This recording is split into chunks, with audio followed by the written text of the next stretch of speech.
Hi guys, this is Josh, co-founder at Zint, the intelligent growth platform. In this video I'm going to be showing you how to use Zint as a tool to identify all of the companies that you should be speaking to right now, because there are a huge number of companies out there, but only a small percentage are likely going to be in a position to buy from you right now. So how can we identify those types of companies and go beyond the traditional buckets of industry and revenue that a lot of those freely available tools will guide you towards? Now, over the coming weeks, we will be releasing a ton of new algorithmic features that will help to do exactly this. But for now, we're just on the beta company search page. So I'm going to take our business as an example. So Zint, I'm going to click into free beta trial. I've already logged in. And now when you click in, what you'll see is you've got the complete list of companies, all 4.4 million companies registered in the UK on the right, and then we have a set of filters on the left which will allow us to query that data set on the right based on these different filters. So there are three kind of approaches that we would suggest in terms of finding ideal customers. You can either use the standard filters as we've gone through in the main video. So we could say, for Zint, some of the companies that we want to speak to, they need to be active. We could speak to them if they were a parent or child parent. They'd probably have more autonomy over their buying process, could reduce our sales cycle. If they're a child, they're probably likely to have a much larger cross-sell opportunity. Company age, potentially younger company might suit us better because the way that we operate and what we're offering is a little bit disruptive. We could click into industry, and let's say, for example, we've already gone through a bit of a process, and we say, well, for now, we want to work with information and communication companies and fintech organizations. So what we'd suggest here is, so these are a couple of standard filters. So if I search, this is going to give us a total of the economy. So we've got about 500,000 companies that fit this profile so far. But for us, what we could do here is say, well, let's use information that we can glean from the website. Now, this isn't information about industry per se, it's more information about other things that might be interesting to us. Now, for one, we know that organizations that are going to be interested in Zint are going to be companies that are growing very quickly. Now, we could use the sort of typical financials, but things around revenue, revenue growth, it's all great, but often the way that this information is reported to companies' house can actually make things a little bit confusing in depending on how they report their financials. And actually, there are more heuristic ways of identifying whether or not a company is growing that is more immediate and actually more accurate in a lot of cases. So for us, we know if we were looking for fast-growing companies, we could do a couple of things. We could say, well, all right, see on the website, a fast growth company, especially a younger company, is probably going to be listed in one of the top lists. So you could say, for example, the tech track. Well, we'll actually put it in inverted commas. So the tech track 100. So now if I search this, we're going to bring. Okay, so we've got 42 companies that talk about being awarded, being in the top 100 fastest companies within the Tech Track 100. And there are an absolute ton of these. You can go and have a look online. But these would actually be an interesting way of reaching out to these businesses as well, saying, oh, look, I saw you were on the Tech Track 100. So geography, we could boil these down to companies within London where we're based, but realistically we're SaaS. We can do a lot of our business development via WebEx, via web conference, and business can be done remotely, really. So maybe we don't really need to look at this. Financials, I could say, well, to be honest, of these companies, I want to be dealing with companies that are cash rich. So maybe I'd look for companies that have raised investment. But seeing as they are in this fast growth list, they're probably going to have some decent money. So for that reason, I'll probably avoid this. If I was really trying to drill into companies that are growing fast, and specifically the sales team are growing fast, because that's what's going to help us is when the sales team grows, they have more requirement for leads and for data, which is everything that we do with Zint. So actually, it might actually make more sense to look for companies that are specifically hiring for either business development or sales. We'll try business development. So I'm just going to restrict this list to only companies that are. Okay, so we've got two companies here that are both hiring business development managers at the moment. We know they're growing really fast, and we could restrict them down again and say, well, I only want to deal with companies who are coming up to their budgeting cycle, which would be the last 3 months of the year traditionally. So I could reduce this down. In fact, I could even say, well, that of these companies, are any of these exhibiting at an event that's anywhere near our office. So I'll say WC1B 4DR, a Central London postcode. Let's see if either of them are. Okay, academia is. So maybe I could actually, I'll take a look at this business. It'll give us some information about the business. We've got information coming from the website. So to take a step further, we could look in here. Okay, you can see that they're attending this show. We could go and have a look at that show, see if it's something that we want to go and attend. But further down, okay, we've got some information. What I'll do is I'll actually tag that company as a top value opportunity, or say a high value op.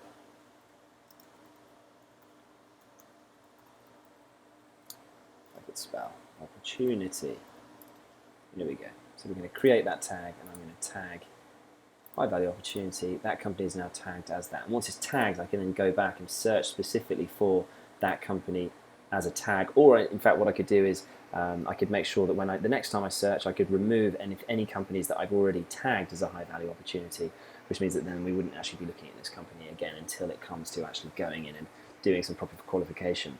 So back to our example, I'll start this again. If we were then looking for a slightly different way of finding the ideal customer that's outside of just what you're going to find on their website, another interesting approach is to think about what's been talked about them in the news. So we can use these standard filters as before, but also incorporate the news function. So for example, if we were a business and we're looking to find organizations that are, maybe bigger organizations that are looking to diversify their services, that's a strategic initiative. And how do we identify companies that are displaying particular strategic initiatives?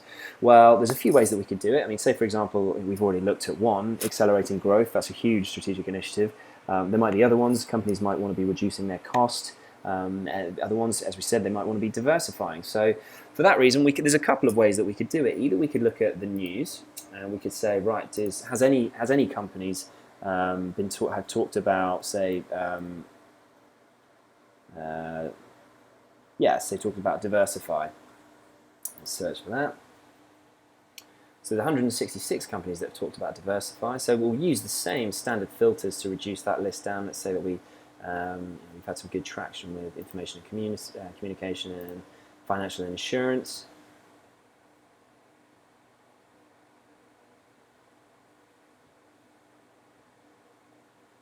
Okay, so we've got 58 companies. So I could just go through and I could tag these and put them into a list and maybe look at them at some other time. But if we just go and take a look at some.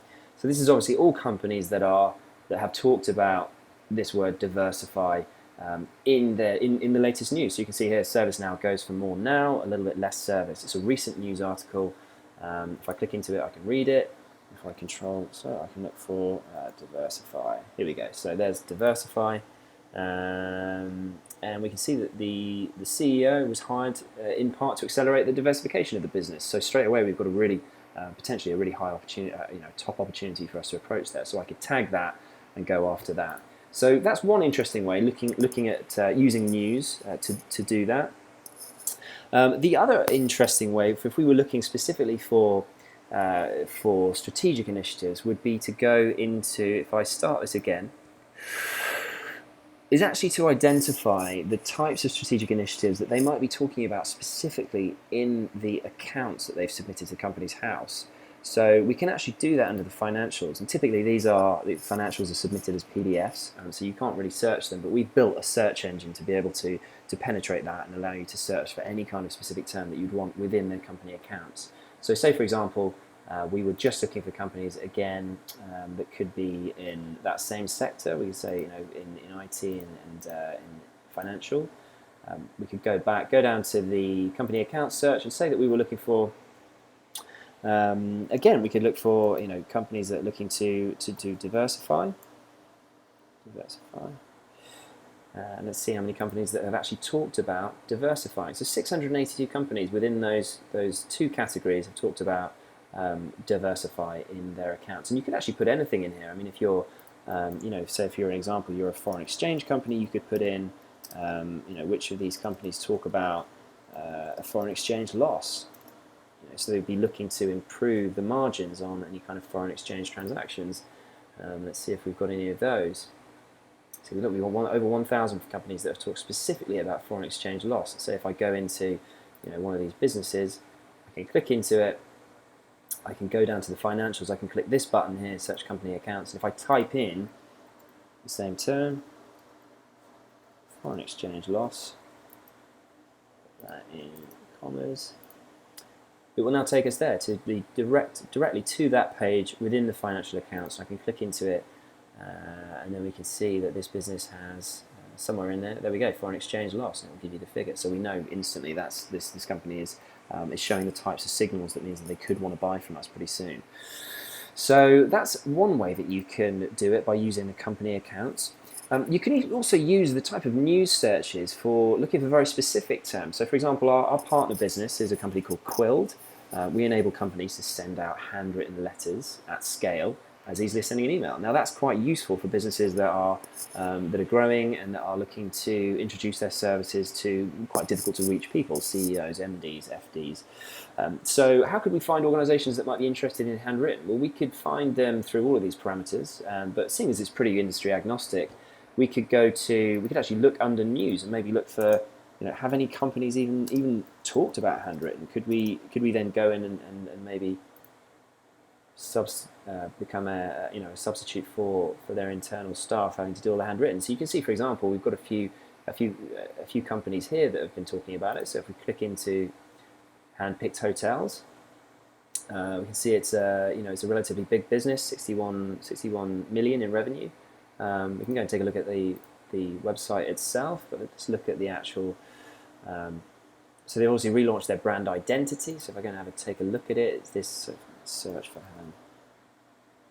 Oh, okay. So we can see So we've got handwritten. So the new visual identity for this hotel looks like they're creating a scrapbook effective handwritten font. So that could be really on brand for us as a business. And in fact, we could really help out here. So we can see Handpicked Hotels. It looks very on brand for a company sending out handwritten letters. So let's go and have a look at that business. So we can see they're hiring for a ton of people. We can see the website, some of the financials, a bit of industry insight. And let's see how big they are as a corporate structure, because we want to see really if we're going to be spending time dealing with companies, we should probably really be looking at the companies that are going to deliver the most revenue. So look at this. We've got a huge corporate structure, lots of different hotels obviously underneath. So if we can do a deal with Handpicked Hotels, that could end up growing into an enormous account. So for us, this is a top opportunity. So if I go down to cross-sell, this will show the individuals in there and their connections. So we can see that it's Stuart Fairs and Kenneth Arkley, who are seemingly the controllers here. So if I put it, so he's the finance director for these companies. If I hover over one of these from Kenneth Arkley, he's the asset management director, so he could be an investor. So I'll say, right, Stuart Fairs looks good. I'm going to go up to Stuart. He is the finance director. Let's look at his LinkedIn profile. There he is. So, okay, so Stuart Fairs, finance director. He's been there since 2001. That's a fantastic opportunity. That's someone that I should be writing to talk about our business and how we could potentially help across that hotel group. So that's quite an interesting way of finding companies just based on very individual niche words within their news. Now, the other thing that we can do, I guess the third and final approach which you can use in here is to use a tool. I'll go back to the top. It's a tool that enables you to use a website and find similar companies based on that and the information that we would find in that website. And if you click into this one, website, the filter, and you go down to the bottom here, so for example, if we take the website for Handpicked Hotels, if I put Handpicked Hotels into this and I hit enter, now we can use the same search parameters. We could say we only want to find hotels that are similar to Handpicked Hotels. But what it's going to do is it's now going to prioritize this list, all the 4.4 million companies, based on their mathematical similarity to this website. So if I click the top one, this should be next to identical to Handpicked Hotels. So we go to Abbott's Barton. So this will be based on the text, the context of the website. So you can see, it's pretty similar already. And if you look through a lot of the text and a lot of the content, it will be very similar. So we know that the company that owns this is probably, if we've done a really good deal with Handpicked, it's probably quite an interesting new business to go and reach out to. And again, we could go through and say, well, let's filter all of these down by revenue, and let's say, okay, these are really good. let's tag these as, as potential cross-sell opportunities. And once they're tagged, all of those companies have been added. You can go back to use Zint, and the next time I want to find those companies and do a campaign, I go to tagged. I select the ones that have been tagged as cross-sell, and there we should have them all loaded up as these hotels for me to go out and reach out to. So I hope that's been helpful. That's been a few ideas of how you can use Zint to go out and find companies that might want to buy from you right now. If you have any questions, please do reach out to me. You should have my details already. But otherwise, we look forward to seeing you on the platform soon. All right, thanks.